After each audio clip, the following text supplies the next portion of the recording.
Welcome back, everyone. I haven't been so active on YouTube in a while because I've been just busy with, just stuff. The first thing I want to talk about is this thing here. This is a 1936 Grunau teledial that I had just picked up.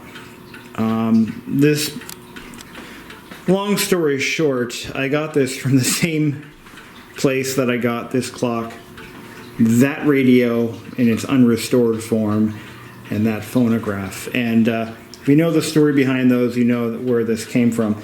But I received a phone call a couple days ago from the party in question. She wanted it out of her house because she was tired of looking at it. So I said, I think I can find room for it. So we went down and we picked it up, and here it is. This is an amazing old radio. It's fully restored internally. Has not been refinished, and I may never refinish it. I just have to fix this speaker grill, decorative speaker grill cover thing. Requires the use of a clamp and some wood glue, and I'll fix that right up. But she runs. Working on my windows. So this house, being built in 1954, does have its original wood windows. They're double hung sash windows with aluminum, 1950s aluminum storm windows with self-storing screens. So I spent a great deal of time taking these apart. I actually cleaned all the aluminum with Brasso and a wire wheel. I lubricated the tracks. Everything works. I reglazed all of these windows. See the outside of the glass? There's a nice white edge. Yeah, that's what they're supposed to look like. Let's take a look at this bathroom window, and I'll show you what they all used to look like. See how there's like nothing there?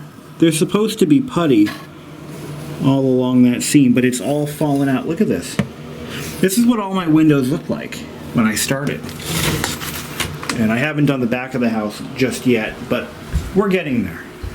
I wanted to finish the front of the house first to get the curb appeal back to where it should be, and I had to start somewhere. So I started in the living room window, worked my way all the way here to this one. Actually, so these windows were in pretty rough shape because the glass was being held in by nothing. I mean, there was no glazing compound really in many of these panels or panes, and the points were in bad shape. So the glass was just sort of chilling. And, I had some drafts at this window especially because also, in addition to that, the storm window was loose in the frame, and well, that's just not good. You can hear the garbage truck out there. Anyway, so now that these all work nicely, actually this is a little tight, that's okay. Yeah, I also had to scrape and paint the window sills and everything, and I got that all done. It took me a couple of weeks to get this all taken care of because when you're working with glazing compound, it takes a long time for it to set up enough to be painted. You can see this is all fresh glazing all around each panel, each pane. And I actually did break a few panes of glass in the process. Whoops. So I had to have some glass cut. Broke 2 panes in this window. This window was in pretty rough shape too. But you can see windowsills all look nice. The storm windows work nicely. I actually had to make a new screen for this window, which I have to put it back. I took it out. I have to put it back in. So we have screens for all the windows for the first time ever. But I didn't stop there. No. See these Jalousie windows? Look at that. All nice, all working. The front of the house looked a little bit like this, like a haunted house. These were all, a lot of these slats were missing, the glass slats. And they were missing because the glass clips, these little things here that mount to this rack assembly. Half of them were missing. They just fell off, got lost, broke. So I had to scavenge a bunch of glass clips from this one, which I'm taking out, to put a door here, and had to rivet them into the frames on this side. And so now all the openers work, pretty much. But I don't intend to kind of use these too much because, as you can see, the rivets are still snapping. I have a few broken rivets on this one that I have to drill and replace. Here, here, here, just those two. So yeah, Jalousie windows, they are a nightmare, but, oh yeah, I was missing 3 glass slats on this one. Nice. But when they're installed and functioning, they work. And they look pretty good. So this finally looks half decent. And if you didn't notice, yes, I did paint the door. But I also painted this door. So that's no longer white. It's now nice dark gray. And I added new numbers to the house. These are the futuristic postmodern numbers, which look nice. A lot of the houses in this neighborhood have those. And in the process of trying to get my yard looking nice, I went ahead and I tilled the whole thing, this section, which was all deeply rutted and packed from people parking here. I took out a rototiller and tore it all up, raked off the grass clumps, and reseeded it. And now it's raining, thank God. So we'll get this all wet. But yeah, you can see the front of the house finally is starting to look good. I mean, these are all fully repainted, scraped and painted. This big 11-foot window, scraped and painted. New caulking all around here. A lot of bugs were getting down. I think there were bees getting into the wall cavity. I wouldn't be surprised if there was a massive bee's nest inside this wall. I'm actually kind of expecting that. So I wanted to get this all sealed up pretty swiftly. You can see I buffed and polished all these aluminum storm windows. And I think with the new shutters, this door, and the fresh white paint, it really gives the house some form of curb appeal. Now, the next thing is I have to get this roof done, and I'm trying to get in touch with my roofer to figure out what the hell's going on because he's way overdue on this. I mean, fortunately, the main roof is complete, and it works, doesn't leak, it looks nice. We got to get this done.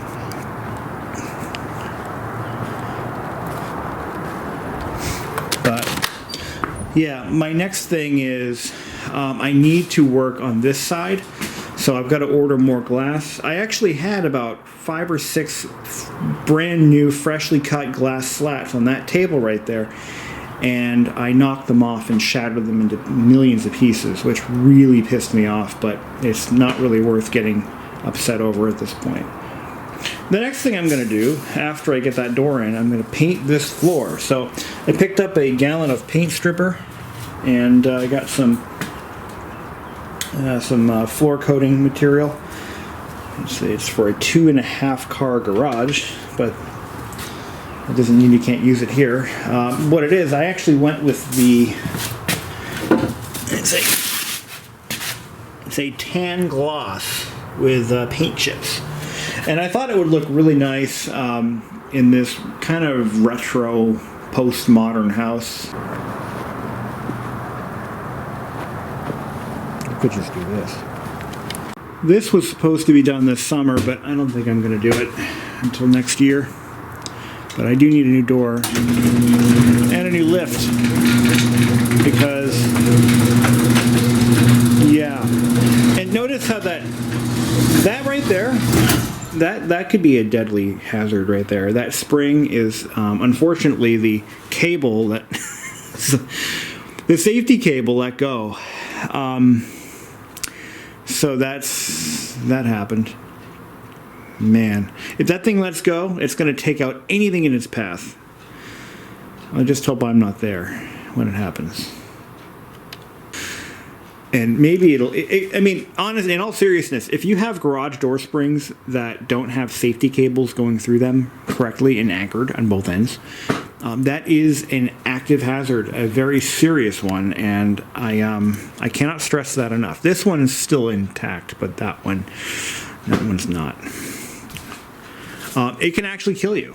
There's enough potential energy in that spring to kill somebody if it hits them right. So anyway, this is my my work cart for all of my window and my storm window repair stuff. I've got my drill, I've got my drill bits, I've got my caulking. This is my top coat. I'm using this Sherwin-Williams Everlast. I got to get another can of that in bright white, and this is the primer that you need to go over the semi-cured, skinned over window glazing compound. Got my scrapers, I got my rivet gun because I've been fixing Jalousie windows for the last couple of days. I don't even need these in here. Paintbrushes. Oh, and this is what I'm using as to seal up the storm windows to the frames. This is compressible foam. This is good stuff. It's what do they call it? Backer rod. That's it, backer rod. And what I do is I tuck it in on each side of the storm window to seal off from drafts. Works great. And here comes the rain. Where are my keys? Are they in the house? They better be. Lock that door. Look at the mail. Now, another project that I started, and, well, I think I'm at a point where I can stop, at least with this one. These drawers, they have a tendency to pop open like this. Like, you'll be walking by and the drawer will be open partially. I'm like, well, why the hell is that happening? So I did some investigating, and I found out, let's take a look at one. Let's take one out. I'll show you why this is happening. So if you have a home as old as mine, and it still has its original built-in-place cabinets, which are built with pride and quality, unlike anything made today, you've got something similar to this, where the drawer is supported by a piece of usually pine or oak or something. And what happens is, if you look down towards the back, it kind of ramps up a little bit. No, it wasn't made that way. That is actually from wear and tear. Believe it or not. That's from wear and tear. And on the more heavily used drawers, that wear and tear can be far, far worse. You see, what happens is a little ramp starts to build up towards the end of the drawer's travel. So when the drawer is fully laden, it tends to want to slide down that ramp, and it partially opens. But I'm going to show you what I did to fix that problem on my two heavily used drawers. That's the cutlery drawer and the dish towel drawer. So this one here on the top, this was the worst one. This one right here. I bet you for 60 odd years it was the cutlery drawer. Take a look at how much wear. Now you're going to compare the original wood to the new wood that I installed, and take a look at this. So you can see what I did. I sistered the rail with the two pieces of, this is actually pine. It's replaceable, it's cheap enough, whatever. But look at how far worn that was. Look at, that's about a good ½ inch of wear at the very back of the drawer's travel. So this drawer would never stay closed. So I sistered the rail with these two pieces of wood, cut them right into size. I screwed them in, done. Look at that, beautiful. And I also had to widen the back of the drawer a little bit. What I mean is I had to chisel out this notch so that the drawer now fits properly on the rail. And look at that. It stays closed. And it slides a lot smoother too. Did the same thing to this drawer. And I'm planning on doing the junk drawer next. The top drawers are usually the ones that get used the most, and those are the ones that have the most amount of wear. But I think I just wanted to give you guys a good idea of what I've been up to. I haven't been ignoring YouTube. I'm still very much alive, and this house is still very much standing. But I have a lot of work to do. I've done a lot so far, and I need to rearrange this. So when I when I got the radio, originally that phonograph was over there, and it looked nice there. I liked it there. But the radio, I didn't think it would be a good fit over here because I just didn't think that would be a good place for it.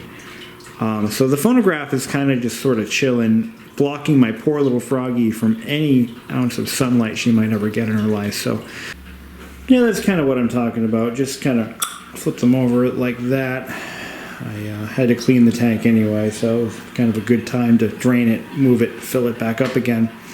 Alright guys, gals, we're not done with this video apparently. But yeah, right now I just fixed those broken rivets that were on this. I don't know at what point in the video I discussed these Jalousie windows, but I just fixed there were actually 3 broken rivets on this unit.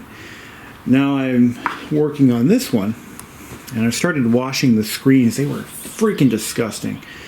I mean, I was rinsing this one off with 409 in water, and all this black stuff started coming off. This one's clean. I think I missed a spot here. But anyway, this one here, this unit, we're going to call them units, had no broken rivets at all. Not one broken rivet. And never had any repairs or anything. And all I had to do was put in one glass slat. And as I mentioned earlier, I had a stack of them on the table that I knocked off the table and shattered. So, as I mentioned, I'm cutting these down to fit. Now, I don't think I have enough of these, but I'm pretty damn close to it. So, I was able to successfully cut my first one using a glass cutting tool, this thing here, and a rubber mallet. I'm doing it all wrong. That's okay, it works. So I'm going to start by riveting this sucker back together. Now this one has one shattered operator, which is, well, not good. I can buy new ones, and I'm going to have to. But, yeah, I'm not even sure these will open. This will be kind of tricky. Actually, this one, we got 1, 2, 3... Off the bat, we got 3 broken. These have been replaced. These have been replaced. So this one's been repaired. 4, 5. Yeah, a couple of broken ones. It's divided vertically, so you've got one section and then another section. So halfway in the middle, up, down. But we can make this work. Now this operator here feels like it works. 1, 2, 3, 4, 5, 6, 7, 8, 9. Yeah, 9 rivets. Off we go. Okay, I don't know when the last time this window's been opened. I'm guessing decades, so here we go. Careful. Careful. You know what we should do? Here we go.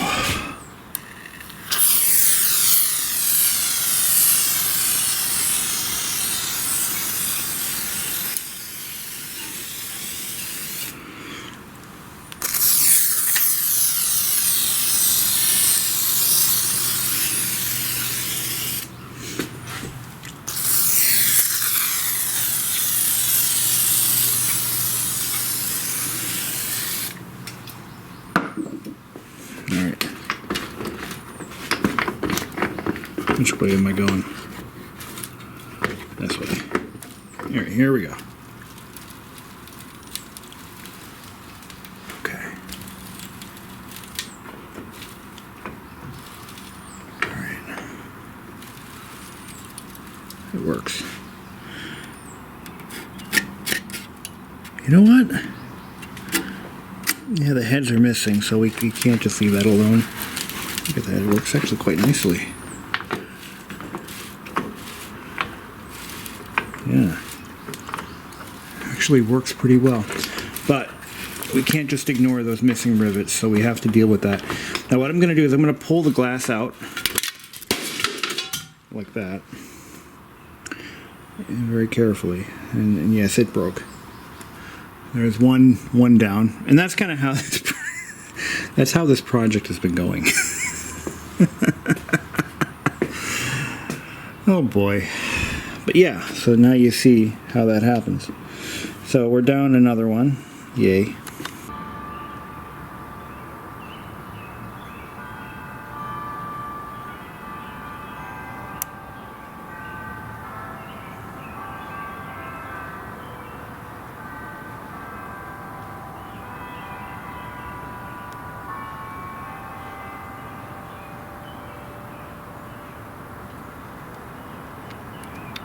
So here we are. I've been bam, bam, bam. I mean, the thing is, here's what happens. You go to fix one rivet, right? This one, for example. And then, because these rivets are so aluminum and so fragile, the one next to it breaks. And then you fix this one, and then this one breaks. And it just never ends. I mean, these things just pop just like that. That's how fragile these rivets are.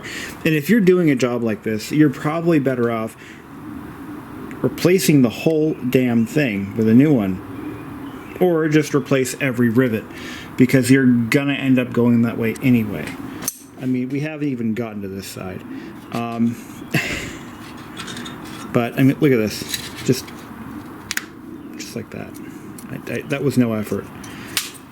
So, you know, it's just not worth, I mean, I'm going to save some of these, but it's just not worth trying to save some of them. Look at this one. This one's ready to go. The top one, this is a tricky one, because you have to have the entire assembly open all the way to get the glass in and out, and you can't do that. It can't be done. So I'm going to have to take this one out. Just like, look at that. Look at how easy that was. We're going to just take it out of its clip so it doesn't fall and break.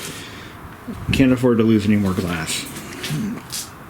And they're all cut the same, so it doesn't really matter which one goes where. So we'll be just replace them. Replace them all. Wow, this one's putting up a fight. Just replace them all. I mean, what the hell? I'm here. Just do it. Anyway, that's my life. A little word of caution: you don't want to do too many at once at the same time, because you're going to throw everything out of alignment. And this seal right here, this is a flexible metal seal. I thought there was rubber behind it, but there isn't. This could fall out, and you don't want to lose that. God forbid you lose your seal. That's the funniest thing I've said all day. And I think I just heard of an accident on the highway that's just a few miles away. That did not sound good. Check the 5 o'clock news. Anyway. Oh wait, it is past 5 o'clock. Get the metal out of there.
I'm running out of rivets, son of a bitch.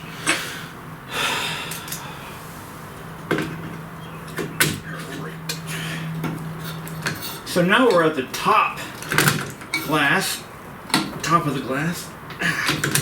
Now this one here, you want to make sure that you don't rivet in the one side at least, because it's critical to get the glass in without breaking it, as I learned the hard way on the other side. So there we are.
At this point, I have run out of glass. I need to now cut a new piece, so let's do that. I'm going to take one of these and cut it to I think it's 29 inches. I think it's 29 inches.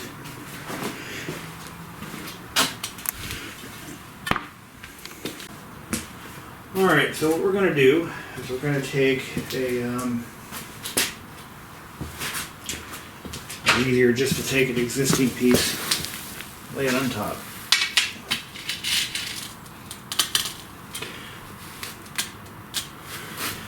Grab a marker, and we're going to cut along that line.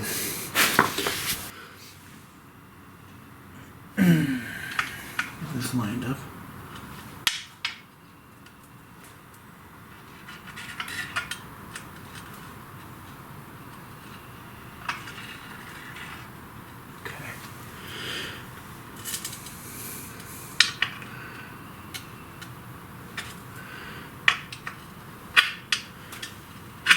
Good.